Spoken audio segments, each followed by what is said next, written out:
Hola, me alegra tener nuevamente la oportunidad para aprender juntas la bendita palabra de nuestro Dios, Señor y Salvador Jesucristo. Nos toca meditar en Segunda de Reyes, capítulo 15, del verso 32 al 38, y veremos en paralelo el libro de Segunda de Crónicas, capítulo 27, del verso 1 al 9.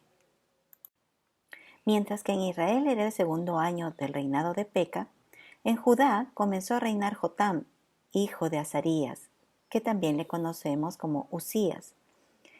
Jotam tomó el reino a los 25 años, y Dios le concedió reinar 16 años sobre Judá. Dice la palabra de nuestro Dios que Jotam hizo lo recto ante los ojos de Dios. También dice el libro de Segunda de Crónicas, capítulo 27, que Jotam hizo lo recto ante los ojos de Jehová, salvo que no entró al santuario. Jotam tuvo el ejemplo de Usías, su padre, en lo correcto que hizo, pero también conoció su pecado. Usías, o Azarías, como le conocemos también, quien fue el padre de Jotam, pecó al usurpar una función que no le correspondía y dejar de lado la ordenanza del Señor, entrando en el santuario. Dios le envió lepra, por lo que tuvo que ser aislado de la congregación e incluso de su propio trono. Dios en su palabra muestra el corazón del hombre, incluso de aquellos a quienes llama a servirle. Dios no ocultó el pecado en el que incurrió Usías. Fue evidente para todo el pueblo y sigue siendo evidente para nosotros. En esto vemos también la misericordia de nuestro Señor, para mostrar el pecado y las consecuencias de éste en la vida de otros. ¿Para qué? Bueno, para que aprendamos a temer al Señor y a aborrecer el pecado.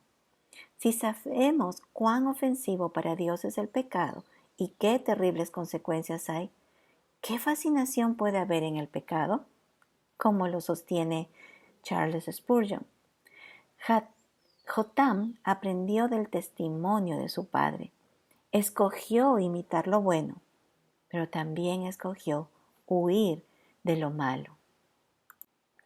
En Segunda de Reyes dice la Escritura que, con todo eso, los lugares altos no fueron quitados. Y en Segunda de Crónicas dice que el pueblo continuaba corrompiéndose. Jotam fue un rey que se conducía rectamente, aprovechó la bonanza que Dios le estaba dando e invirtió en la infraestructura del reino, edificando ciudades en las montañas. Construyó fortalezas y torres en los bosques, lo que nos señala que Judá estaba en tiempo de prosperidad. Jotam tuvo guerra contra el pueblo de Amón y venció. Hizo tributario a Amón, recibiendo de ellos por 3 años una cuantiosa suma de riquezas y alimentos. Esto nos dice que en Judá no estaban padeciendo necesidad. Esto era definitivamente bondad y misericordia de Dios para con Judá. Pero el pueblo continuaba corrompiéndose con sus actos idolátricos en los lugares altos. ¿Jotam tenía la responsabilidad y la autoridad para quitar esos lugares altos? La respuesta es sí, pero no lo hizo. ¿Era bueno quitar esos lugares?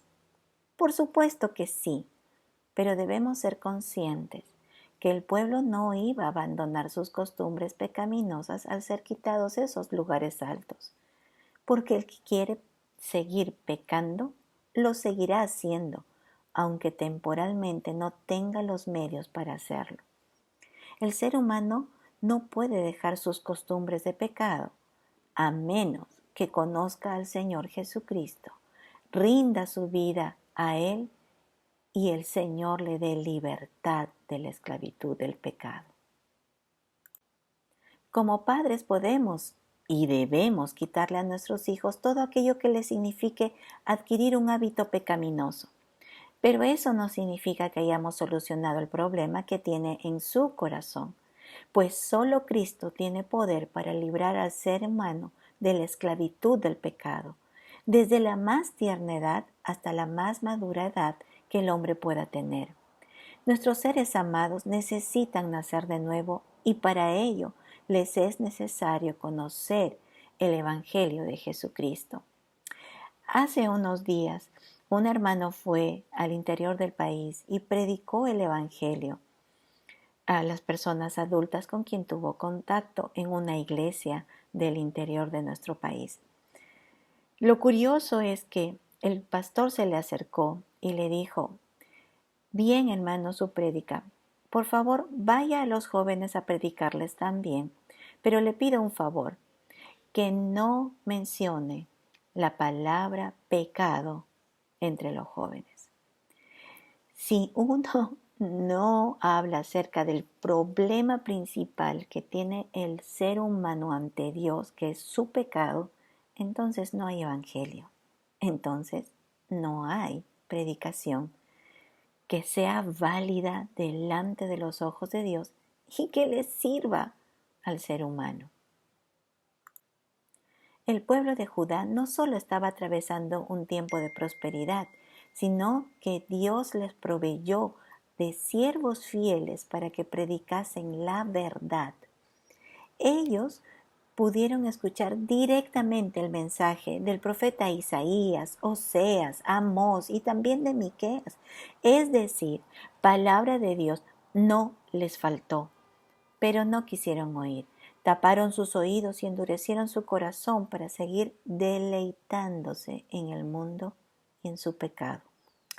Aunque con una aparente espiritualidad, porque eso sí, cumplían con la ley, yendo a Jerusalén a adorar en los días festivos, pero en su Facebook de la época tenían fotos con una botella de licor en la mano, por decir lo mínimo. Y esto no les alteraba la conciencia.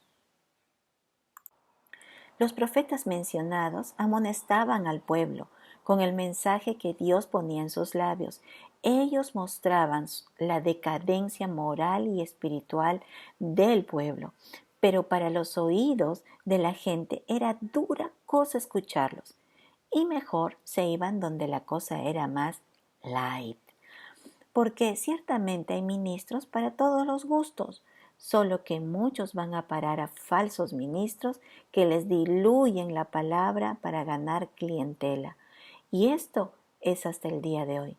Pero hay un pensamiento del pastor Miguel Núñez que nos ayuda a entender un poco esta verdad que duele, pero a la vez alienta el corazón. Escuchemos lo que dice el pastor Miguel Núñez.